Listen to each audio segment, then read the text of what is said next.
2 equations 2 variables, 3 equations 3 variables, ये काफी important part हो जाते हैं कई बार। 2 इक्वेशन 3 वेरिएबल, सॉरी 2 वेरिएबल्स और 3 इक्वेशन, इस तरीके के भी आपको कॉम्बिनेशन दिए जाते हैं, ठीक है, सिस्टम ऑफ इक्वेशन से रिलेटेड। तो एक एक करके सभी को डील करते हैं। जैसे मान लीजिए आपके पास 2 इक्वेशंस दिए गए हैं और 2 ही अननोन्स हैं, मतलब 2 वेरिएबल्स हैं, तो फिर उनके बारे में आप 2 स्ट्रेट लाइंस के तरीके से ट्रीट कर सकते हो इजीली। उसमें कुछ बहुत बड़ी बात नहीं है कि 2 अलग अलग लाइनें हैं, कब उनके पास कितने सोल्यूशंस होंगे, मतलब दोनों लाइनें कितनी बार इंटरसेक्ट करती हैं, ऐसा ही हो गया ना, ठीक है। तो उसको थोड़ा सा आप अगर ज्योमेट्रिकली भी कोरिलेट कर लो तो समझ सकते हो आसानी से कि 2 स्ट्रेट लाइंस के बारे में बात की जा रही है। अब आपको देखना है कि दोनों स्ट्रेट लाइंस पैरेलल हैं, कोइंसिडेंट हैं या फिर इंटरसेक्टिंग है, बस इतना।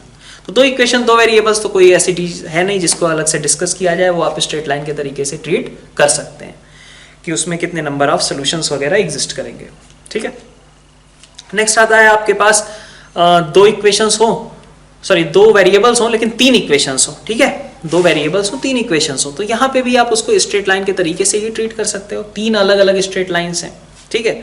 अब 3 अलग अलग स्ट्रेट लाइंस कैसी कैसी हो सकती हैं, ठीक है, उनके बारे में बस आपको डिस्कस करना है कि उनका एक सोल्यूशन कब होगा, उनका एक यूनिक सोल्यूशन कब आ पाएगा, जब वो दोनों मतलब तीनों कॉन्करेंट हो तब आ जाएगा, ऐसा है कि नहीं है भाई। 3 अगर लाइंस हैं तो 3 लाइंस के बीच क्या सिचुएशन हो सकती है, या तो उनमें से कोई 2 पैरेलल हो जाए, ठीक है, और तीसरी मान लीजिए इंटरसेक्टिंग है, कोई सोल्यूशन नहीं हुआ, क्योंकि कोई ऐसा पॉइंट नहीं है जो कि तीनों को सेटिस्फाई करता हो। इसी तरीके से अगर इस तरीके का केस रहेगा तो हमारे पास एक यूनिक सोल्यूशन मिलेगा, है ना। और इसी तरीके से अगर मान लीजिए कि 2 लाइनें कोइंसिडेंट हो गई, ठीक है, और उसको तीसरी लाइन ने इंटरसेक्ट किया, तब अभी आपके पास एक यूनिक सोल्यूशन आएगा, ठीक है। तो ये सारी सिचुएशंस हो सकती हैं जब आपके पास 2 इक्वेशन और 2 वेरिएबल्स और 3 इक्वेशंस हो, ठीक है। तो मतलब वहां पे भी आप स्ट्रेट लाइन के तरीके से ही डील कर सकते हो, और साथ में एक कॉन्करेंसी वाली कंडीशन लगा सकते हो कि अगर यूनिक सोल्यूशन एग्जिस्ट कर रहा है, ठीक है, तो आपका डेल्टा 0 के बराबर होगा। But vice versa is not true. शायद आपको ये बात स्ट्रेट लाइन कॉन्करेंसी में भी आपको पता होगी कि अगर कॉन्करेंसी की कंडीशन आप लगाते हो जो डिटर्मिनेंट इज इक्वल टू 0 करते हो, तो डिटर्मिनेंट अगर कॉन्करेंट है तो डिटर्मिनेंट 0 होगा, लेकिन डिटर्मिनेंट 0 है तो कॉन्करेंट है ऐसा नहीं है, क्योंकि डिटर्मिनेंट 0 होने के और भी तरीके हैं। 2 लाइनें अगर आपस में कोइंसिडेंट हो गई तो भी आपका डिटर्मिनेंट 0 हो जाएगा, ठीक है। अगर इस तरीके का रह गया, मान लो कि 2 लाइनें कोइंसिडेंट हैं और तीसरी लाइन उनके पैरेलल है, ठीक है, तो कॉन्करेंट तो नहीं है लेकिन डिटर्मिनेंट आपकी 0 बन जाएगी, ठीक है। तो क्या कह रहा हूं मैं कि जैसा स्ट्रेट लाइन में आप कहते हो कि अगर डिटर्मिनेंट 0 आ रहा है तो वैल्यू तो कॉन्करेंट है, ठीक है, ये बात गलत होगी, नहीं। अगर कॉन्करेंट है तो डिटर्मिनेंट 0 आएगा, ठीक है। अगर तीनों लाइनें कॉन्करेंट हैं तो डिटर्मिनेंट 0 आएगा, but vice versa is not true, ठीक है। तो 2 वेरिएबल्स और 3 इक्वेशन से हम उन्हें भी 3 लाइनों के तरीके से डील कर सकते हैं और उनमें देख सकते हैं कि इंटरसेक्शन कैसे कैसे हो रहा है। अगर मान लीजिए कहीं डेल्टा आपका 0 आया तो आप क्रॉस चेक करो कि क्या ये एक्चुअली कुछ इस तरीके की सिचुएशन या इस तरीके की सिचुएशन है या फिर इस तरीके की सिचुएशन है, क्योंकि इन दिस केस और this case it will have unique solution. In this case first line, second line and this is third line, these are having no solution although their determinant will come out as 0 only, ठीक है। अगर equation आपकी a1x plus b1y is equal to c1, a2x plus b2y is equal to c2, a3x plus b3y is equal to c3 है, तो जो determinant आएगी वो आपकी 0 के बराबर आएगी इन तीनों ही केसेस में, ठीक है। यहाँ पे 1 सोल्यूशन, यहाँ पे 1 सोल्यूशन, यहाँ पे नो सोल्यूशन, और इवन इस केस में भी आएगी, ठीक है, इस केस में तो आएगी ही आएगी डिटर्मिनेंट की वैल्यू 0, लेकिन it will have infinite solution because all 3 lines are coincident. तो आप 2 वेरिएबल्स और 3 इक्वेशंस के क्वेश्चंस को इस तरीके से सॉल्व कर सकते हैं लाइन के तरीके से और उनकी कॉन्करेंसी की कंडीशन के साथ मिक्सअप करके। बस थोड़ा सा लास्ट में एनालाइज करना जरूरी है कि एक्चुअली कॉन्करेंट है या नहीं है, ठीक है। तो यहाँ से आपका यूनिक सोल्यूशन, इनफाइनाइट सोल्यूशन, ठीक है, ये सारी बातें, या फिर नो सोल्यूशन, ये सारी बातें यहाँ से डिस्कस की जा सकती थी। अब नेक्स्ट जो मेन मुद्दा रहता है जहाँ पे आपने कई बार कंफ्यूजन में पढ़ते हैं और जो सबसे इंपॉर्टेंट भी है, क्या है, 3 इक्वेशन एंड 3 वेरिएबल्स, ठीक है, 3 इक्वेशन एंड 3 वेरिएबल्स। अब अभी तक तो हम 2D में थे लेकिन अब हमें 3D में भी जाना पड़ेगा, ठीक है। 3 equations 3 variables because it is of type a1x plus b1y plus c1z is equal to d1, ठीक है, इसकी बात कर रहे हैं ना हम। सिस्टम ऑफ इक्वेशन पहले लिख लिया मैंने कि a1x plus b1y plus c1z is equal to d1, a2x plus b2y plus c2z is equal to d2, a3x plus b3y plus c3z is equal to d3। ठीक है, ये 3 इक्वेशंस हैं और 3 वेरिएबल्स हैं x y z। अब यहाँ से आपको सोचना है कि इसके लिए क्रैमर्स रूल एक आता था आपका। सबसे पहले तो इसके लिए क्रैमर्स रूल से आप इसको सॉल्व कर सकते थे। क्या था वो कि आप delta delta x delta y और डेल्टा z लिखते हो। क्या होता है, delta is a1 b1 c1 coefficients है ना, a2 b2 c2 और a3 b3 c3 ये लिख लेते हो। डेल्टा x का मतलब क्या होगा, डेल्टा x का मतलब होगा कि आप x के सारे कोफिशिएंट्स को हटा दो और उनकी जगह पे ये भर दो। तो delta x is d1 d2 d3, x के कोफिशिएंट हटा दिए, बाकी सबको एज इट इज रखा, b1 c1 b2 c2 b3 c3। ठीक है, डेल्टा y का मतलब क्या होगा, इसी तरीके से डेल्टा y में आपने क्या किया, आपने y के सारे कोफिशिएंट हटा दिए। ठीक है, a1 a2 a3 d1 d2 d3 c1 c2 c3। और इसी तरीके से डेल्टा z में भी आप काम कर दीजिए, a1 a2 a3 b1 b2 b3 और d1 d2 d3। ये आपका डेल्टा x डेल्टा y और डेल्टा z हो गए। यहाँ आपका डेल्टा लिखा ही हुआ है। तो अब यहाँ से आप क्या बताते हो कि आपका x कितना आएगा, delta x upon delta y कितना आएगा, डेल्टा y अपॉन डेल्टा, और z कितना आएगा, delta z by delta. This is your Cramer's rule. अब ये तो सीधा सीधा हो गया। अब इसमें कितनी बार इस सिस्टम के मतलब अगर x y z निकालना हो तो आप यहाँ से उसको कैलकुलेट करके निकाल सकते हैं। ठीक है, क्रैमर्स रूल में। लेकिन अब इसमें कब सॉल्यूशंस एग्जिस्ट करेंगे, कब सॉल्यूशन निकालना पॉसिबल होगा, कब इनफाइनाइट सॉल्यूशंस होंगे, उनका रिप्रेजेंटेशन कैसे होगा, ये आगे डील करते हैं अपन। यूनिक सॉल्यूशन, इनफाइनाइट सॉल्यूशन के बारे में तो आप सभी जानते हो, या फिर नो सॉल्यूशन के बारे में। ठीक है, इससे रिलेटेड 2 टर्म्स और होते हैं। एक होता है consistent, this system of equation is consistent. ठीक है, किसकी बात कर लेते हैं, या इनकंसिस्टेंट। तो सिस्टम ऑफ इक्वेशन कंसिस्टेंट या इनकंसिस्टेंट होने का क्या मतलब है, तो सीधा सा आपको याद रखना है, इनकंसिस्टेंट का मतलब है नो सॉल्यूशन, बाकी सब कंसिस्टेंट है। क्या, इनकंसिस्टेंट का मतलब है नो सॉल्यूशन, बाकी सारे सिस्टम्स आपके कंसिस्टेंट है। कंसिस्टेंट का मतलब क्या हो जाएगा, नो सॉल्यूशन भी चलेगा, सॉरी कंसिस्टेंट का मतलब यूनिक सॉल्यूशन भी चलेगा, इनफाइनाइट सॉल्यूशन भी चलेगा। ठीक है, इनकंसिस्टेंट का मतलब नो सॉल्यूशन। ठीक है, इसके अलावा एक होमोजीनियस सिस्टम ऑफ इक्वेशन होता है। होमोजीनियस सिस्टम ऑफ इक्वेशन में क्या होता है, जो d1 d2 d3 आपने अभी देखे थे वो सभी क्या हो जाए, 0 के बराबर हो जाए, that is called homogeneous system.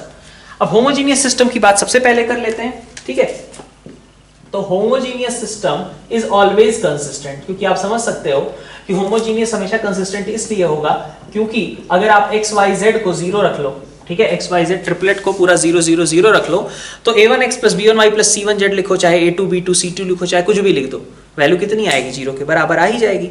तो एक सोल्यूशन उसका हमेशा एग्जिस्ट करेगा ही करेगा, कौन सा, 0 0 0। ठीक है, ये आपका हमेशा, इसका मतलब होमोजीनियस सिस्टम कंसिस्टेंट होगा ही होगा।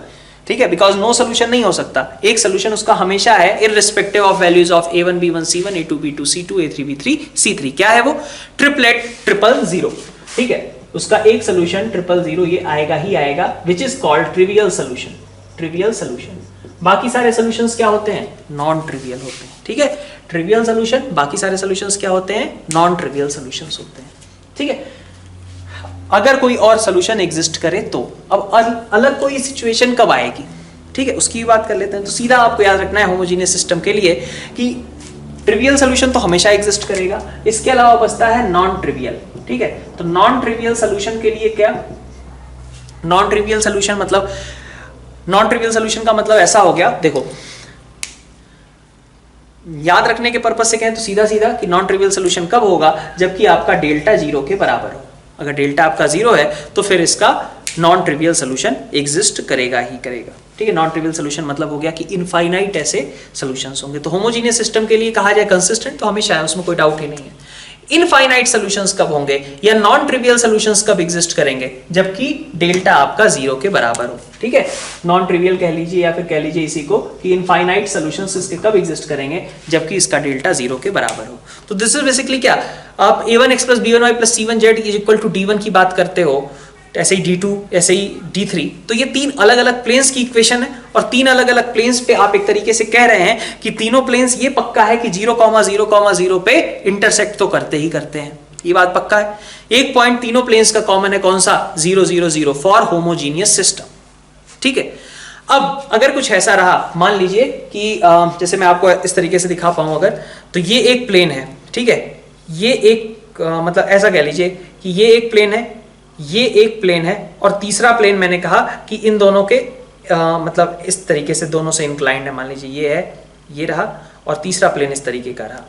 तो अब इन तीनों प्लेन से क्या हो रहा है, आपको एक कॉमन लाइन दिख रही है, ठीक है, और भाई ये देखिएगा आप, इस चीज का, इस चीज का और इस चीज का, ऐसा कुछ, ठीक है। तो आपको ये लाइन दिख रही है जो कि आपकी तीनों में कॉमन होगी, और एक कॉमन लाइन अगर है तो इसका मतलब इंटरसेक्शन उन सारे पॉइंट्स पे होगा जो कि उस लाइन पे एग्जिस्ट करते होंगे, मतलब आपके पास इनफाइनाइट सॉल्यूशंस एग्जिस्ट करेंगे, ठीक है।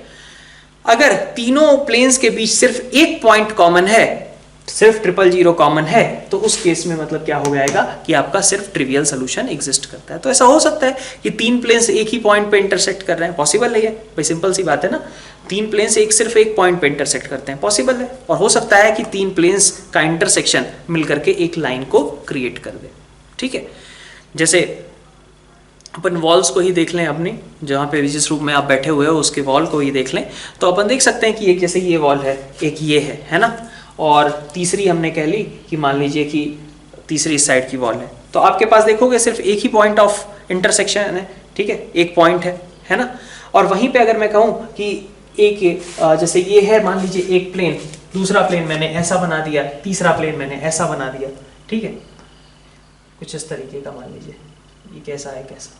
तो आप देख सकते हैं कि एक, अब इस केस में भी आपके पास क्या होगा कि मतलब जैसा मैंने दिखाया भी था, यहाँ से ज़्यादा आसानी से आप समझ सकते हो, एक प्लेन ये रहा, एक प्लेन ये रहा, और तीसरा प्लेन आप इन तीनों के बीच में, इन दोनों के बीच में मान लीजिए डाल दिए, ठीक है। तो आपके पास पूरी की पूरी एक लाइन क्रिएट हो गई जो कि कॉमन लाइन ऑफ इंटरसेक्शन का काम करेगी, और उस पर ऑफकोर्स आपके इनफाइनाइट सॉल्यूशंस एग्जिस्ट करेंगे। तो खैर ये बात होमोजीनियस की हो गई, काफी आसान सी, कि डेल्टा अगर आपका 0 के बराबर है तो आपका इनफाइनाइट सोल्यूशन होगा, नॉन ट्रिवियल सोल्यूशंस एग्जिस्ट करेंगे। बाकी अगर देखा जाए तो ट्रिवियल सोल्यूशन तो हमेशा है, और एक सोल्यूशन चूंकि हमेशा है इसलिए this system is always consistent, ठीक है। तो इतना ज्यादा हमें इसमें प्लेन्स वगैरह के बारे में सोचने की जरूरत पड़ती नहीं है जब हम होमोजीनियस सिस्टम की बात करते हैं। नॉन होमोजीनियस के लिए हमारा मेन कंसर्न रहता है कि नॉन होमोजीनियस में क्या क्या चीजें हो सकती हैं, ठीक है। तो नॉन होमोजीनियस सिस्टम में देखिए, यहां पे आप समझ सकते हो कि आपका यही सारी वैल्यूज थी ना, delta x by delta, delta y by delta और डेल्टा z बाई डेल्टा, यही सब थे आपके x y z, है ना। x था, ये y था और ये z था। अब अगर आप सोचो कि डेल्टा आपका नॉन जीरो है, डेल्टा नॉन जीरो है, तो डिनोमिनेटर अगर नॉन जीरो है तो कुछ तो वैल्यू निकल करके आएगी ही आएगी। डेल्टा अगर नॉन जीरो है तो कुछ ना कुछ वैल्यू तो यहां से निकल करके आएगी ही आएगी ना, delta x, delta y, delta z की। न्यूमरेटर में जीरो से तो कोई प्रॉब्लम है नहीं, डिनोमिनेटर जीरो हो जाए तो दिक्कत हो जाती। डिनोमिनेटर अगर नॉन जीरो रहा तो पहला स्टेटमेंट यहीं से कह सकते हैं कि if delta is non zero, अगर डेल्टा आपका नॉन जीरो है तो ऑब्वियसली x y z की कुछ यूनिक वैल्यूज आ जाएंगी, ठीक है। जीरो भी हो सकती है उनमें से, कुछ नॉन जीरो भी हो सकती है, बट यूनिक वैल्यूज आ जाएंगे, क्या कि x y z, ठीक है, ठीक है। This triplet is having unique solution, ये आपका क्या है, यूनिक सोल्यूशन है, ठीक है। डेल्टा अगर आपका नॉन जीरो है तो ट्रिपलेट आपका यूनिक सोल्यूशन प्रोवाइड करेगा। वहीं पे अगर डेल्टा आपका जीरो है तो क्या होगा, ठीक है। डेल्टा अगर जीरो है तब अपनी बात फंस गई, ठीक है। अब डेल्टा अगर जीरो है तो अब आप सोचो, डेल्टा अगर जीरो है और डेल्टा x या फिर डेल्टा y या फिर डेल्टा z, ठीक है, if delta is equal to zero and at least one of delta x और डेल्टा y और डेल्टा z, इन तीनों में से अगर कोई भी एक ऐसा हो गया जो नॉन जीरो हो गया, ठीक है, ठीक है, कोई भी एक अगर ऐसा है कम से कम जो कि नॉन जीरो है, तो ऐसा हो जाएगा ना 5/0 अनडिफाइंड, मतलब क्या हो जाएगा, इस केस में हम कह दें नो सोल्यूशन। नो सोल्यूशन का मतलब दूसरी भाषा में क्या होता है, इनकंसिस्टेंट, ठीक है। यहां पे कंसिस्टेंट है, यहां पे नो सोल्यूशन आ गया, इनकंसिस्टेंट है, ठीक है। और तीसरी चीज और भी आ गई कि अगर डेल्टा आपका जीरो है, डेल्टा x, डेल्टा y और डेल्टा z तीनों ही जीरो हैं, तब क्या होगा, ठीक है। अब ये मैटर थोड़ा सा फंसाने वाला है क्योंकि यहाँ पे डायरेक्टली हम कुछ नहीं बोल सकते। यहाँ पे आपके पास नो सोल्यूशन का भी सिचुएशन आ सकता है और इनफाइनाइट सोल्यूशन का भी सिचुएशन आ सकता है, दोनों ही चीजें पॉसिबल है, ठीक है। नो सोल्यूशन भी हो सकता है, इनफाइनाइट सोल्यूशन भी हो सकता है, दोनों की पॉसिबिलिटी आपके पास है, ठीक है।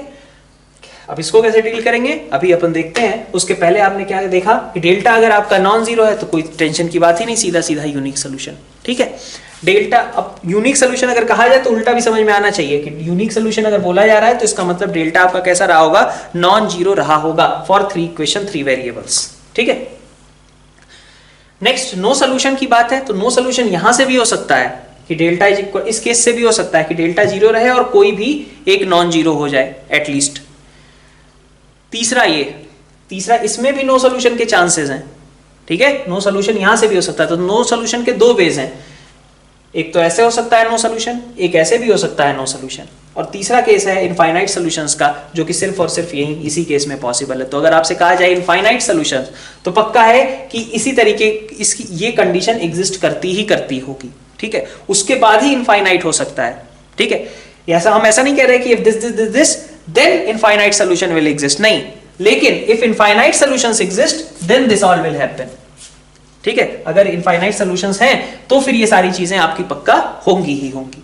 ठीक है, तो ये आपका रहा। अब इस केस को हम अलग से डिस्कस करते हैं, थर्ड वाले केस को। ठीक है, फर्स्ट सेकंड अगर आपका क्लियर है तो अब थर्ड वाले पे आपको सोचना चाहिए कि इस केस में हमें एनालाइज कैसे करना है। अब जब कभी भी आपको ये थर्ड केस मिले जहां पे आपका delta, delta x, delta y, delta z सभी जीरो होने की कंडीशन है ना, तो इस केस को आपको कैसे सॉल्व करना चाहिए। इस केस में आप भूल जाइए कि कोई अलजेब्रा लगाना है। ठीक है, आपको सीधा सीधा क्या करना है, आपको प्लेन्स के अकॉर्डिंग सोचना है, जैसे आप प्लेन्स को 3D में समझते हो उसी तरीके से कि ये 3 प्लेन्स की इक्वेशन दी गई है। अब 3 प्लेन्स के बारे में सिर्फ 2 सिचुएशंस की बात की जा रही है कि तीनों प्लेन्स या तो उनके बीच नो सोल्यूशन होगा या तो इनफाइनाइट सोल्यूशन होगा। नो सोल्यूशन का मतलब समझते हैं आप, नो सोल्यूशंस का मतलब ऐसा हो सकता है कि 2 प्लेन्स आपके कोइंसिडेंट हो गए और तीसरा उसके पैरेलल हो गया नो सोल्यूशन। ठीक है, 2 प्लेन्स कोइंसिडेंट है और तीसरा उसके पैरेलल है, कोई भी सोल्यूशन नहीं एग्जिस्ट करेगा। फिर ऐसा हो सकता है कि आपका 2 प्लेन्स कुछ मान लीजिए तीनों प्लेन्स कोइंसिडेंट हो गए, ठीक है, तब भी नो सोल्यूशन, सॉरी तब इनफाइनाइट सोल्यूशन। इसी तरीके से 2 प्लेन्स अगर तीनों के तीनों प्लेन्स आपस में एक दूसरे के पैरेलल हैं, तब भी आपके पास कोई भी सोल्यूशन एग्जिस्ट नहीं करेगा।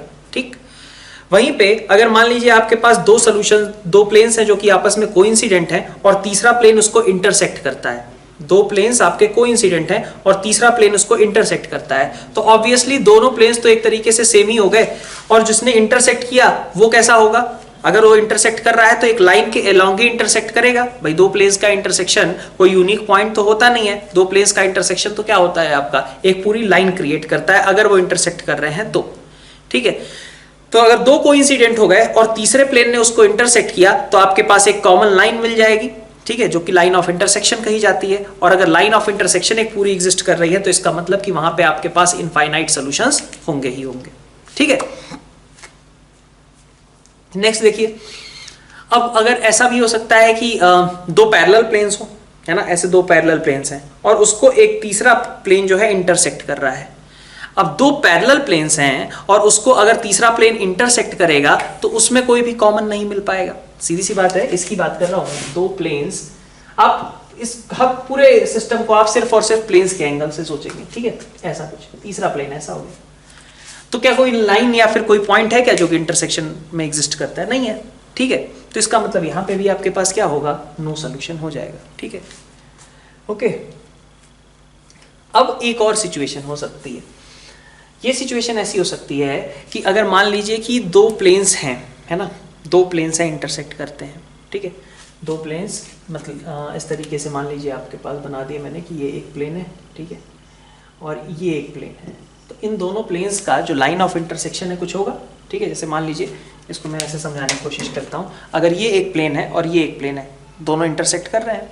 ठीक है, ये प्लेन अपना ऐसा, ये प्लेन आपका ऐसा, तो दोनों इंटरसेक्ट कर रहे हैं कि नहीं कर रहे हैं, इस लाइन के अलोंग। ठीक है, इस लाइन के अलोंग ये इंटरसेक्ट कर रहे हैं। ठीक है, अब अगर तीसरा प्लेन कुछ ऐसा हो जो कि ऐसे समझिएगा कि इन दोनों से मैंने ऐसा एक तीसरा प्लेन लगा दिया। ठीक है, इन दोनों के लाइन को शेयर करते हुए, इस वाली लाइंस को मेंटेन करते हुए एक तीसरा प्लेन बीच में लगा दिया। ठीक है, बात समझ में आ रही है, क्या बोला जा रहा है कि एक ये प्लेन है, एक ये प्लेन है। ठीक है, इसको बल्कि आप ऐसे समझ लो। ठीक है, एक ये प्लेन है और एक ये प्लेन है, और इसी के बीच में मैंने एक और तीसरा प्लेन कुछ इस तरीके का लगा दिया। ठीक है। तो इनके बीच क्या हो जाएगा, आपके पास पूरी लाइन जो है वो कॉमन हो गई या नहीं हो गई, ठीक है। ये वाली लाइन तीनों में आ गई, ठीक है, इस प्लेन में भी, इस प्लेन में भी, और ये वाला जो था उसमें भी, ठीक है। तो इनको हम बोलते हैं कोएक्सियल प्लेन्स, जिनमें कि कोई एक लाइन ऐसी है जो कि तीनों में एग्जिस्ट करती है, तीनों में कॉमन है, ठीक है। एक प्लेन, दूसरा प्लेन, और ये रहा तीसरा प्लेन, ठीक है, और तीनों में ये कॉमन है ना, ये कोएक्सियल प्लेन्स हो गए, ठीक है। सेम लाइन ऑफ इंटरसेक्शन तीनों के बीच बनती है, P1 P2 से भी वही लाइन है, P2 P3 से भी वही है, और P1 P3 से भी वही लाइन एग्जिस्ट करती है, ठीक है। यह है सही बात। तो बस यहां से आपका काम बन गया कि P1 P2 और P3 से मिला करके आपके पास एक कॉमन लाइन एग्जिस्ट कर सकती है, और वही कॉमन लाइन आपका लाइन ऑफ इंटरसेक्शन हो गई। मतलब इनफाइनाइट सोल्यूशन, जितने भी पॉइंट्स उस लाइन पे लाई करते थे वो सभी आपके पास सोल्यूशन में आएंगे। अब आप सोचो, इसी सिस्टम में वो जो तीसरा प्लेन में बीच में लगा रहा था, ठीक है, उसी को थोड़ा और ऊपर शिफ्ट कर दूं, पैरेलली ही शिफ्ट कर दूं, ऊपर शिफ्ट कर दूं, तो इन दोनों के अलावा ये जो तीसरा वाला है, अगर वो ऊपर शिफ्ट हो गया तब तो कोई कॉमन लाइन बची ही नहीं। ऊपर शिफ्ट हो गया तो आपके पास ये लाइन तो यहीं रह गई, और उसके ऊपर से तीसरा प्लेन गुजर रहा है, तो इसका मतलब कोई भी पॉइंट ऑफ इंटरसेक्शन वहां पे एग्जिस्ट ही नहीं करेगा, और सिस्टम में नो सोल्यूशन हो जाएंगे। तो अब ये कैसे पता करेंगे कि ये कोएक्सियल सिस्टम है या नहीं है, ठीक है, कोएक्सियल प्लेन्स है या नहीं है। तो आपको पता होता है पहले भी कि P1 P2 P2 P3 का, अगर आपको, अब ये बात मैं यहां पे डिस्कस नहीं करूंगा, बट आप समझ सकते हो कि आप लाइन ऑफ इंटरसेक्शन निकाल करके देखते हो, ठीक है, प्लेन्स में, ठीक है। अब मैं उसका जो फैमिली ऑफ प्लेन्स वाला हिस्सा है उसी को एक बार को फिर से एक्सप्लेन कर रहा हूं, ठीक है, उसी का यूज यहां पे करेंगे। अगर ये P1 है, ये P2 है, और इसकी लाइन ऑफ इंटरसेक्शन से तीसरा वाला प्लेन पास करता है, क्या है, ये P1 है, ये P2 है, और तीसरा वाला प्लेन इसकी लाइन ऑफ इंटरसेक्शन से पास करता है, तो अपन बोल सकते हैं या नहीं कि P1 P2 और P3 सेम फैमिली के मेंबर है, फैमिली ऑफ प्लेन एक फॉर्म होगी, ठीक है। P1 है, P2 है, और P3 अगर इसी से पास करता है तो इसका मतलब है कि फैमिली ऑफ प्लेन्स का सिस्टम बन रहा है। तो हमें बस यही चेक करना है कि क्या फैमिली ऑफ प्लेन्स बन पाएगा या नहीं बन पाएगा। अगर फैमिली ऑफ प्लेन्स बन गया तो इसका मतलब है कि आपके पास वो जो लाइन है वो इनफाइनाइट सोल्यूशन देगी, और अगर ये फैमिली ऑफ प्लेन्स नहीं बना तो इसका मतलब कि आपके पास नो सोल्यूशन आएंगे, ठीक है।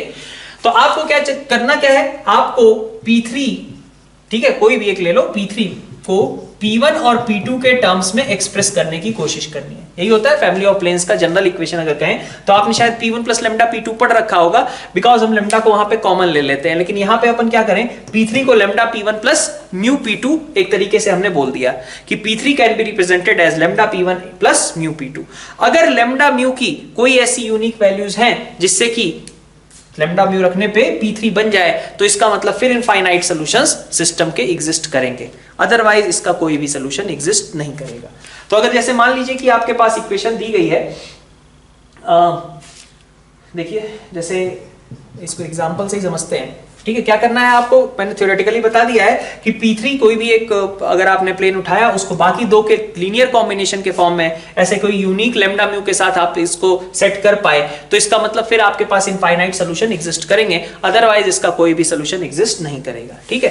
तो मैं एक सिस्टम ऑफ इक्वेशन लेता हूं, ठीक है, और उसके लिए अपन इस चीज को डील करते हैं। 2x plus py plus 6z is equal to 8, x plus 2y plus qz is equal to 5, और x plus y plus 3z is equal to 4। ये आपके पास सिस्टम ऑफ इक्वेशन है, ठीक है। और कहा जा रहा है कि PQ की अलग अलग वैल्यूज के लिए कब ये कंसिस्टेंट होगा, कब नो सोल्यूशन आएंगे, कब इनफाइनाइट सोल्यूशन, कब यूनिक सोल्यूशन, इसी सब की बात की जा रही है, ठीक है।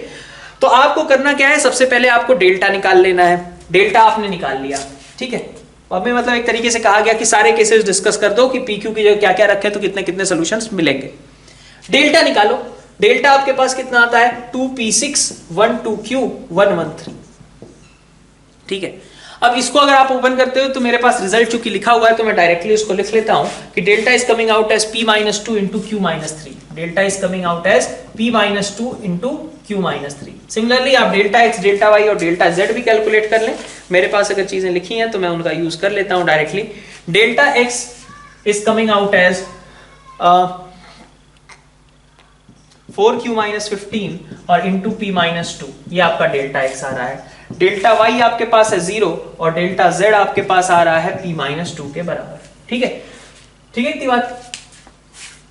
ये आपके पास है delta, delta x, delta y और डेल्टा z।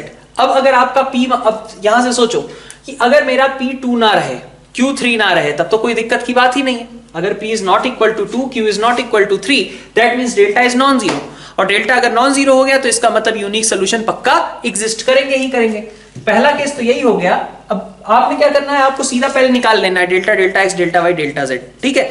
और उसके बाद सोचना है कि अब पी क्यू में चेंजेस कर करके क्या क्या हो सकता है। अगर क्वेश्चन में पहले ही कह दिया जाए कि for which value of P and Q this will have infinite solution, ठीक है, तो तब आपका पक्का है कि इनफाइनाइट सोल्यूशन तो कभी हो सकता है जबकि सभी जीरो रहे हों, ठीक है। तो पहले आप यही काम करिए, delta, delta x, delta y, delta z सब निकाल लीजिए पी क्यू के टर्म्स में, और उसके बाद उसको डील कर लीजिए कि डिफरेंट डिफरेंट पी क्यू के लिए क्या क्या वैल्यूज पॉसिबल हो रही हैं, किस तरीके का सिस्टम बन रहा है हमारे पास जो थ्योरी है उसके अकॉर्डिंग। तो पहला केस मैंने कहा कि अगर P आपका 2 ना रहे, Q 3 ना रहे, तो डेल्टा नॉन जीरो हो गया, this will give you non zero delta. और अगर डेल्टा नॉन जीरो है तो आपके पास यूनिक सोल्यूशन हमेशा एग्जिस्ट करेगा ही करेगा, ठीक है। फिर देखिए डेल्टा वाई तो अपना सेट है, जीरो है पहले से। डेल्टा जेड आपका P माइनस 2 है। P माइनस 2 एक ऐसी चीज है जो कि हर एक में कॉमन है। मतलब अगर आपका P 2 हो जाए और Q आपका 3 के बराबर नहीं, P आपका नॉट इक्वल टू 2 है और Q आपका 3 के बराबर हो जाए तो क्या होगा देखिए, ठीक है। पिछली बार क्या कहा था हमने कि ये दोनों नॉन जीरो हैं, तो डेल्टा आपका नॉन जीरो आ गया, यूनिक सोल्यूशन। और अगर आपका मान लीजिए डेल्टा जीरो आया but because of Q minus 3, ठीक है, तो डेल्टा तो जीरो हो गया but this is not going to be zero, मतलब delta X is non zero, delta Y is anyway zero but delta Z is also non zero. तो अब इस केस में क्या हो जाएगा, इस केस में अगर हम देखें तो आपके पास सिचुएशन केस 2 जैसी है कि आपका डेल्टा तो जीरो है but at least one of delta x, delta y और delta Z is non zero. तो अगर कोई भी ऐसा नॉन जीरो आ गया तो मतलब नॉन जीरो क्वांटिटी वही 5/0 जैसी सिचुएशन हो जाएगी, और इसका मतलब होगा कि यहां पे आपके पास कोई भी सोल्यूशन एग्जिस्ट नहीं करेगा, ठीक है। नेक्स्ट बात करते हैं कि अगर आप मान लीजिए कि Q इज इक्वल टू 3 भी हो जाए और P इज इक्वल टू 2 भी हो जाए तब क्या होगा, ठीक है। P इज इक्वल टू 2 और Q इज इक्वल टू 3 अगर आता है तो क्या होगा। तो Q इज इक्वल टू 3 तो छोड़ो, कोई खास रोल इसका है नहीं, है ना। P इज इक्वल टू 2, अब P इज इक्वल टू 2 ने क्या किया, इन सबको जीरो कर दिया। P इज इक्वल टू 2 ने क्या किया कि delta, delta x, delta y और डेल्टा जेड सबको जीरो के बराबर कर दिया। अब ये आपका केस 3 में आप इंटर कर गए जहां सारी चीजें जीरो हैं। अब हमें पता ही नहीं चल रहा कि क्या करना है और क्या नहीं करना है। तो अब इस केस में अपन देख लेते हैं, ठीक है, कि क्या सिचुएशन बनेगी। तो अब आप देखिए P अगर 2 के बराबर होता है, ठीक है, P 2 है मान लीजिए और Q भी 3 है, मान लीजिए P 2 है और Q 3 है, इस सिचुएशन की बात कर रहे हैं, है ना। तो हमें क्या देखना है, हमें अब प्लेन्स के तरीके से डील करना है। अब कोई हम उसके अलजेब्रिकल एनालिसिस नहीं करेंगे, हम सीधा सीधा ये देखेंगे कि क्या P1 और P2 से P3 मतलब P3 is lambda P1 plus mu P2 और नॉट, क्या कोई ऐसे लेमडा म्यू मिल सकते हैं हमें या नहीं मिल सकते हैं। तो P2 और Q3 रख दीजिए, ठीक है। तो आपके पास आ गया x plus y plus 3z minus 4। ये अगर आप P3 मानते हो this is equal to lambda P1 मान दो, यहाँ पे रख दो, P की जगह पे आपने रख दिया 2, ठीक है। अब यहाँ पे आपको सीधी सीधी बात पता चल जा रही है कि अगर आपने P को 2 रख दिया तो क्या होगा, देखो ये दोनों प्लेन सेम हो जाएंगे ना, कुछ करने की जरूरत ही नहीं पड़ी। यहाँ पे यहाँ देखो सीधा सीधा ये वाला प्लेन और ये वाला प्लेन सेम हो जाएगा कि नहीं। अगर भाई ये फर्स्ट इक्वेशन है और ये आपकी सेकंड इक्वेशन और ये रही आपकी थर्ड, फर्स्ट और थर्ड सेम हो गए कि नहीं। अगर P को 2 डाल दिया तो फर्स्ट और थर्ड सेम हो गए, है ना। तो आपके पास इफेक्टिवली आपके पास एक इक्वेशन बची x plus y plus 3z is equal to 4, और Q की जगह आप कुछ भी डाल दो, x plus 2y plus any Q, ठीक है, 3 ही नहीं कोई भी Q डाल दो, ठीक है। तो अब आप देख सकते हो कि दोनों प्लेन्स आपस में पैरेलल कोइंसिडेंट ऐसे तो है नहीं, इंटरसेक्टिंग प्लेन्स हैं। और अगर इंटरसेक्टिंग प्लेन्स हैं तो ऑब्वियस है कि Q की किसी भी वैल्यू के लिए आपके पास इनफाइनाइट सॉल्यूशन एग्जिस्ट करेंगे ही करेंगे, because these are effectively 2 planes only, ठीक है, और वो भी पैरेलल नहीं है। तो इंटरसेक्टिंग प्लेन्स हैं, ऑफ कोर्स इनके इनफाइनाइट सॉल्यूशंस एग्जिस्ट करेंगे। तो for P is equal to 2 and Q belongs to any real number, this system of equation will have infinite solution, ठीक है। अब इसी में थोड़ा सा और भी देख सकते हो, अगर ये 4 की जगह 5 होता ना तो फर्स्ट और थर्ड इक्वेशन बिल्कुल अलग अलग हो जाते। एक हो जाता है x plus y plus 3z is equal to 4, और यहां पे आपके पास मान लीजिए x plus y plus 3z is equal to 5 लिखा है। तो फर्स्ट और थर्ड दोनों दो पैरेलल प्लेन्स की इक्वेशन हो गई ना, और दो पैरेलल प्लेन्स की इक्वेशन का मतलब हो गया कि कोई भी आपके पास कॉमन पॉइंट नहीं एग्जिस्ट करेगा, there will be no solution, ठीक है। तो ये बात आपकी यहां से क्लियर हो जा रही है, ठीक है। फैमिली ऑफ प्लेन्स जैसे आप चेक करते हो वैसे ही चेक करोगे। आपको क्या करना रहता है उस केस में कि आपके पास जैसे मान लीजिए ये मतलब मैं जनरल ले रहा हूं, ऐसे ही बता दे रहा हूं, यहाँ पे करना क्या पड़ता है उस तरीके से शो करके। ऑल्दो इस क्वेश्चन में तो पर्टिकुलर रिक्वायरमेंट नहीं आई because these two equation turn out to be similar for p is equal to 2। ठीक है, अगर ऐसा नहीं होता है तो अपन क्या देखें, ऐसी कोई पैरेलल कोइंसिडेंट जैसी चीज हम नहीं ऑब्जर्व कर पा रहे हैं तो अपन क्या समझ सकते हैं कि हम फिर फैमिली ऑफ प्लेन्स के पास जाएंगे कि क्या फैमिली बन रही है या फैमिली नहीं बन रही है। P3 आप लिखोगे is equal to lambda into, मान लीजिए आपने इधर लिख दिया 2x plus 2y plus 6z minus 8 plus mu into x plus 2y plus q की जगह कोई वैल्यू डाल दी मान लो, ठीक है, मान लो q की जगह 3 ले लिया, 3z माइनस 5 ऐसा, ठीक है। अब कोफिशिएंट्स कंपेयर करो, अगर कोई ऐसा लेमडा म्यू है जिससे कि सारे कोफिशिएंट सेट बैठ जाएं, ठीक है, सारे कोफिशिएंट सेट बैठ जाए, मतलब मान लो भाई लेमडा म्यू तो दो ही अननोन्स है ना, x के कोफिशिएंट और y के कोफिशिएंट्स को इक्वेट करोगे लेमडा म्यू में दो इक्वेशंस मिल जाएंगी, ठीक है। लेकिन वही लेमडा म्यू अगर वहां उस इक्वेशन को सॉल्व करके जो आपके पास लेमडा म्यू आ रहे हैं अगर वो z वाले को भी सेम कर दें और जो आपका कांस्टेंट टर्म है उसको भी सेट कर दें तो फिर वो लेमडा म्यू का सोल्यूशन जो है वो आपके लिए एक्सेप्टेबल होगा और फिर हम कहेंगे कि ये फैमिली ऑफ प्लेन्स बन रहा है। क्या करना है, कोफिशिएंट्स कंपेयर करने हैं। अगर कोई ऐसा, तो अगर आपने x के कोफिशिएंट्स y के कोफिशिएंट्स को कंपेयर किया, z के कोफिशिएंट को कंपेयर किया, कांस्टेंट टर्म को कंपेयर किया, अगर कोई ऐसा लेमडा म्यू मिला जो कि सभी को सेटिस्फाई कर रहा है तो फिर ये इनफाइनाइट सोल्यूशन मिलेंगे, अदरवाइज आपको नो सोल्यूशन के साथ जाना होगा। कभी कभी आपको मैट्रिक्स के थ्रू क्वेश्चन सॉल्व करने के लिए भी कहा जाता है कि क्वेश्चन सॉल्व करो और उसमें हम क्या करते हैं ax is equal to b, ठीक है, एक मैट्रिक्स है, x आपकी अननोन वेक्टर अननोन वेरिएबल्स की मैट्रिक्स है और is equal to constant terms, इस इक्वेशन को सॉल्व करने के लिए जाते हैं।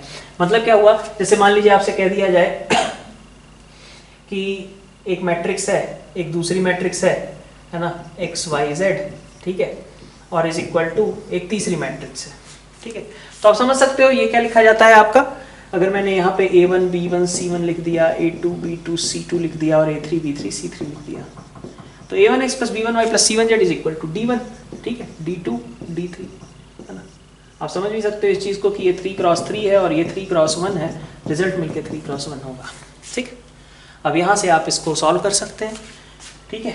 आप समझ सकते हो कि अगर ये ax is equal to b है और a आपका इन्वर्टिबल है तो x can be written as a inverse b और आप x y z को यहाँ से निकाल लेते हो। अब a इनवर्स में बताऊंगा नहीं, आपको पहले ही पता है कि a इनवर्स कैसे लिखना है, और इनटू b मतलब d1 d2 d3 ये आपको कैलकुलेट करके निकाल लेना है, ठीक है।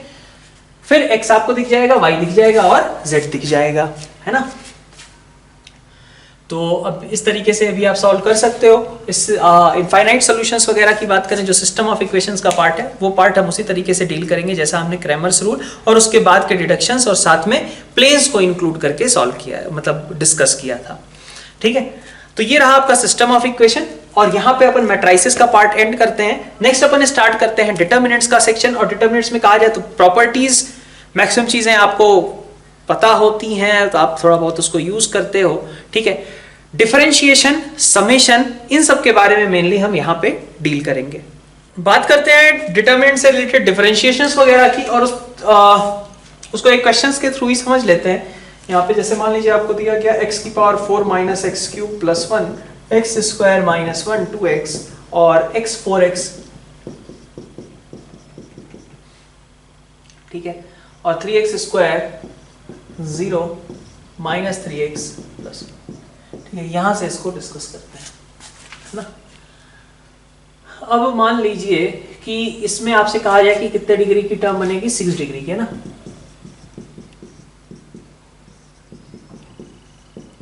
ठीक है, up to a5x plus a6, हाँ ऐसा है कुछ।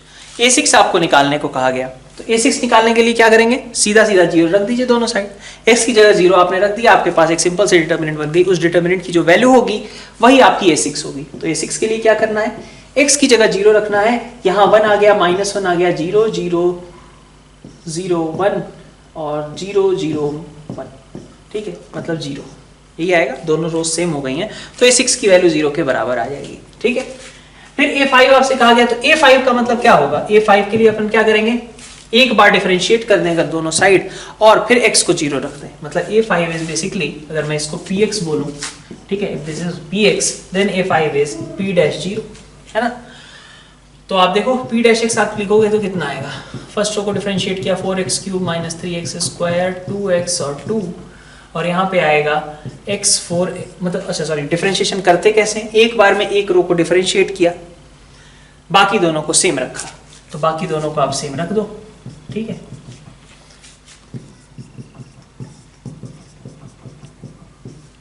ना।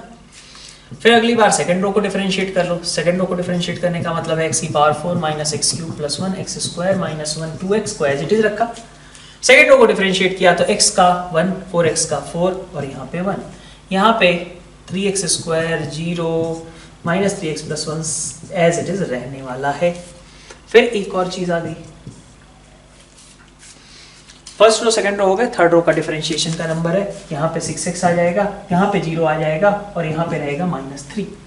यहाँ पे आपका x 4x और x plus 1 as it is रहेंगे और ऊपर आपका 4x क्यूब, नहीं ये तो एज इट इज लिखना है ना, x की power 4 minus x cube plus 1, ठीक है, एक्स स्क्वायर माइनस 1 और 2x, ये एज इट इज रहेंगे। अब x को 0 पुट कर दीजिए, जो सम आएगा वही आपका p डैश 0 हो गया, that will be equal to a5, ठीक है आपकी बात। और यहां से देखें तो डिफरेंशिएशन में कई बार इस तरीके के भी चीजें पूछी जा सकती हैं कि ये कोई एक बड़ा सा ऐसे ही पॉलिनोमियल दे दिया गया और कहा गया कि भाई इसका p1 जो है वो 5 है, p10 निकालो। तो p1 अगर 5 है, p10 निकालो, तो हो सकता है कि उस मैट्रिक्स का डिफरेंशिएशन 0 के बराबर, सॉरी उस डिटरमिनेंट का डिफरेंशिएशन 0 के बराबर आ रहा हो। तो अगर डिटरमिनेंट का आप पहले देख लो एक बार, डिटरमिनेंट का अगर कोई बहुत सीधी सी प्रॉपर्टी दिख रही है कि हाँ बहुत आसानी से डिटरमिनेंट को एक्सपेंड किया जा सकता है, तब तो ठीक है, लेकिन एक चॉइस आपके पास हमेशा होनी चाहिए। आप एक बार चेक कर लो कि कहीं ऐसा तो नहीं कि जो डिटरमिनेंट x के टर्म्स में लिखी है उसका डिफरेंशिएशन 0 हो जाए विद रिस्पेक्ट टू x। अगर डिफरेंशिएशन 0 हो गया तो इसका मतलब फिर वो कांस्टेंट है डिटरमिनेंट, p1 5 का होगा तो p10 भी 5 के बराबर ही होगा, ठीक है। इस तरीके के सवाल आपसे पूछे जा सकते हैं, ठीक है। नेक्स्ट देखते हैं समेशन ऑफ डिटरमिनेंट्स। अब समेशन वाले केसेस देखते हैं। ये आपके पास dr है, dr का मतलब क्या हुआ कि आपका d1 d2 d3 इस वाले कॉलम को चेंज करेगा और कुछ चेंज नहीं करेगा। और आपको कहा जा रहा है कि मान लीजिए d समेशन ओवर dr निकालना है r इज इक्वल टू 1 से 10 तक, है ना। और सेम तरीके से यहाँ पे आपको डेल्टा k का समेशन निकालना है, summation over k is equal to 1 से 10, ठीक। अब लेकिन दोनों सवालों में डिफरेंस है, यहाँ पे आपके 2 कॉलम्स में k है और यहाँ पे 1 कॉलम में k है।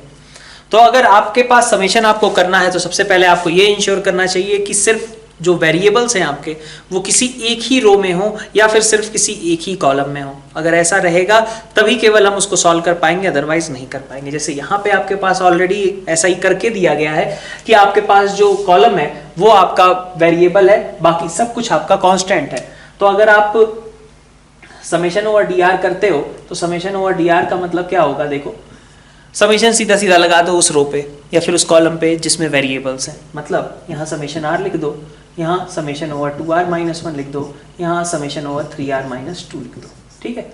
ये आपका एक्स वाई जेड जो भी है n प्लस 1/2 और n square n 3n minus 1/2 ये एज इट इज रह जाएगा और कोई चेंज नहीं आएगा। क्या इंपॉर्टेंट है, पहले ये इंश्योर करना कि सारे वेरिएबल्स वाली टर्म जो हैं वो एक ही रो में हो या फिर एक ही कॉलम में हो, ठीक है। और उन पे आप क्या करो, उन पे आप समेशन डिस्ट्रीब्यूट कर दो।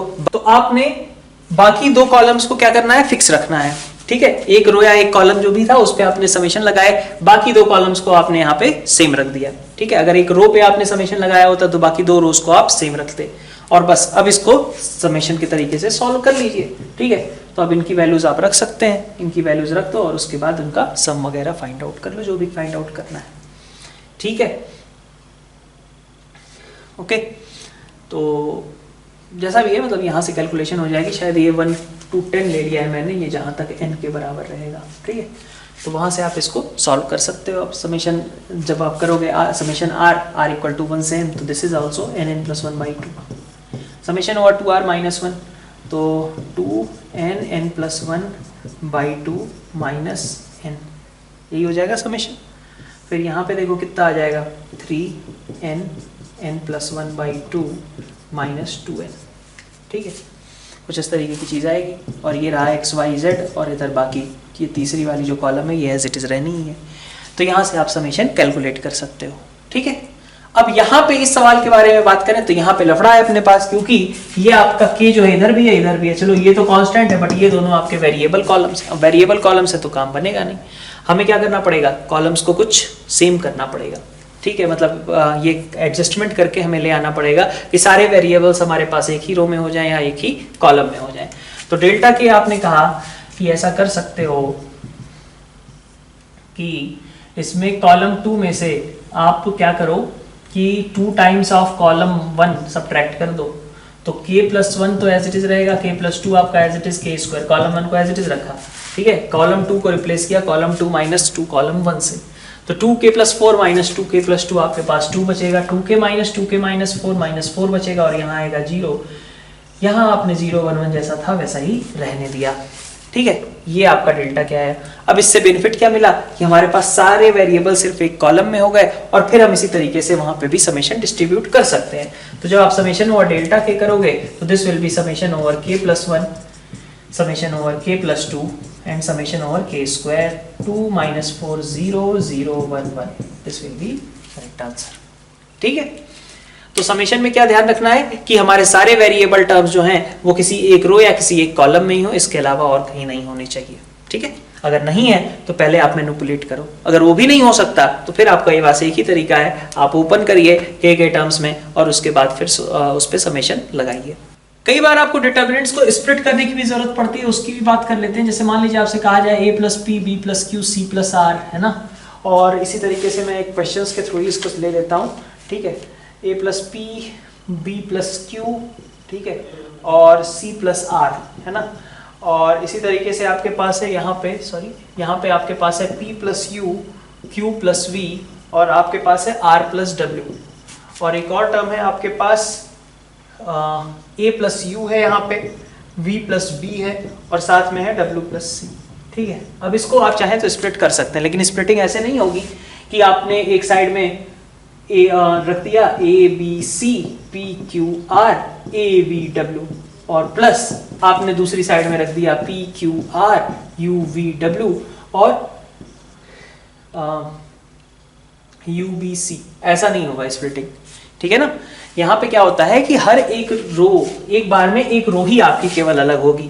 मतलब क्या होगा, ये ऐसा लिखना गलत है, हमें कैसे लिखना चाहिए, हमें ऐसे लिखना चाहिए, a है p है, ठीक है, और a है, ठीक है, फिर b q v है, फिर b + q q + v और v + b, c + r r + w w + c।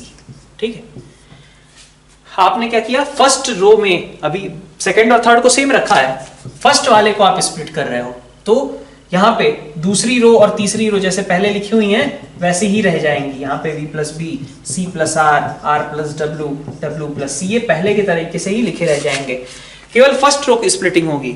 a p और a अगर यहाँ पे है तो बाकी क्या बचता है, p, इसमें से बचा u और इसमें से बचा आपके पास u।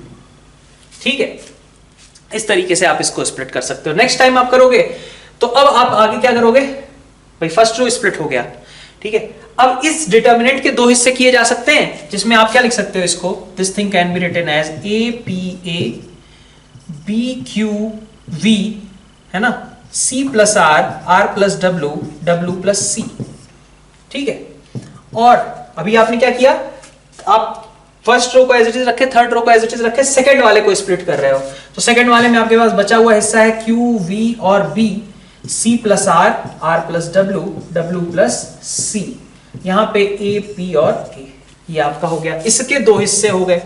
ठीक है, फिर इसके भी ऐसे ही दो हिस्से कर सकते हो, फिर आप थर्ड रो के रिस्पेक्ट में फिर से आप इसको स्प्लिट कर सकते हो। तो स्प्लिटिंग कैसे होगी, आपके पास दो रोज आपको एज इट इज रखने पड़ेंगे और किसी एक रो को आपको दो हिस्सों में बांटना पड़ेगा। ठीक है, या फिर दो कॉलम्स आपको एज इट इज रखने पड़ेंगे, किसी एक कॉलम को आपको दो हिस्सों में बांटना पड़ेगा, एक बार में एक रो या फिर एक कॉलम, बस वही आप स्प्लिट कर सकते हैं। ठीक है, ऐसा नहीं कर सकते इस तरीके से। ओके, तो ये आपका कुछ इंपॉर्टेंट पॉइंट रहा डिटर्मिनेंट्स का। एक और क्वेश्चन देख लेते हैं जो हमारा डिटर्मिनेंट के मल्टीप्लिकेशन पे बेस्ड होता है, उसको सिंप्लीफाई करने के लिए, तो वो देख लेते हैं नेक्स्ट स्लाइड में, लास्ट क्वेश्चन। अब जैसे मान लीजिए ये क्वेश्चन है आपके पास जिसमें कि अब आपको ज्यादातर टर्म्स ऐसे दिखें कि सिंपल प्रॉपर्टीज आप कुछ खास यूज नहीं कर पा रहे हो डिटर्मिनेंट्स की, है ना, तो आपको मल्टीप्लिकेशन वाली चीज के ओर भी क्लिक करना चाहिए। खास करके इस तरीके की सिमेट्रिक टर्म्स अगर दिखें तो और ज्यादा इसके चांसेस बढ़ जाते हैं। ठीक है, तो आप देखो अब इसमें आप इसको और खास करके कई टर्म्स का मल्टीप्लिकेशन हो, जैसे यहाँ पे देखो आप अगर इसको एक्सपेंड करो तो आपको क्या दिखेगा, 1 plus a square x square plus 2ax, ऐसा इस तरीके का सम तीन चीजों का। फिर ऐसे ही यहाँ पे 1 plus a square y square plus 2ay, 1 plus a square z square plus 2az।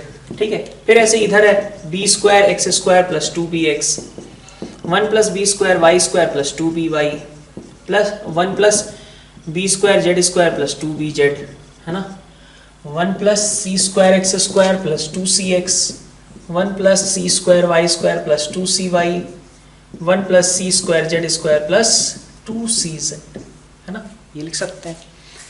तो अब इसको आप देख सकते हो कि ये कई चीजों का सम है, और ऐसी चीजें आपको कब दिखती हैं, जब आप मल्टीप्लिकेशन वगैरह करते हो मैट्राइसेस का। तो वही मैट्राइसेस का मल्टीप्लिकेशन कहें या डिटरमिनेंट्स का मल्टीप्लिकेशन कहें, बात तो लगभग बराबर ही होती है, मेथड वही रो कॉलम्स वाला। तो आप इसको कैसे लिख सकते हो, देखो दो ऐसे ऐसे डिब्बे बना लिए हमने डिटरमिनेंट्स के लिए, है ना, 1 लिख लिया, ठीक है, 1 ए स्क्वायर और 2a मान लो इधर दे देता हूं, तो इधर मैं दे दूंगा 1 ए स्क्वायर को एक्स स्क्वायर चाहिए और 2a को x चाहिए। ठीक है, फिर आप देखो 1 इंटू 1 मिल जाए, ए स्क्वायर को वाई स्क्वायर मिल जाए और 2a को y मिल जाए। ठीक है, अब यहां से आपको पैटर्न दिखना शुरू हो जाएगा, 1 z स्क्वायर दिख जाए और यहाँ पे z दिख जाए। फिर ऐसे यहाँ पे b square 2b c square 2c, अब इन दोनों को अलग अलग आप सिंप्लीफाई कर सकते हो। ठीक है, तो इस तरीके से भी आपके पास मल्टीप्लिकेशन वाली टर्म्स रहती हैं। मल्टीप्लिकेशन को हमने दो पार्ट्स में ब्रेक कर लिया और दोनों डिटर्मिनेंट्स को हम इजीली सॉल्व कर लेते हैं। नेक्स्ट एक और लास्ट क्वेश्चन देख लेते हैं। इस बार प्रॉपर्टी बेस्ड ही है, जो थोड़ी सी ट्रिक यूज करनी पड़ती है हमें। जैसे यहाँ पे एक ट्रिक तो हमने इसको यूज किया कि भाई मल्टीप्लिकेशन लिखा हुआ है दो डिटर्मिनेंट्स का और उनको सेपरेट कर लिया। एक विद इन द डिटर्मिनेंट आप क्या ट्रिक यूज कर सकते हैं, कई बार आपको ऐसी चीज देखने को मिलेगी कि अब जैसे यहाँ पे कुछ आप जीरोस नहीं बना सकते, ऑपरेशंस करके कॉमन नहीं निकाल पा रहे, तो ऐसे केस में आप क्या करिए कि खास करके सिमेट्रिकल टर्म्स नहीं है, ठीक है, और उनको थोड़ा मतलब सही करना है, सही टर्म्स में कन्वर्ट करना है, तो आप एक ट्रिक यूज कर सकते हो सकता है कभी कभी हेल्पफुल हो जाए, कभी कभी नहीं, कई बार मतलब।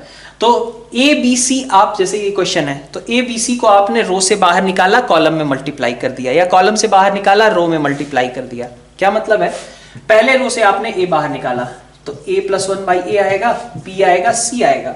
दूसरे रो से आपने मान लीजिए b बाहर निकाला तो a आएगा, b प्लस 1 बाई b आएगा, c आएगा। c बाहर निकाला तो a आएगा, b आएगा, c प्लस 1 बाई c आएगा। ठीक है, करो ऊपर। ठीक है, तो ABC तो आपके पास है ही है।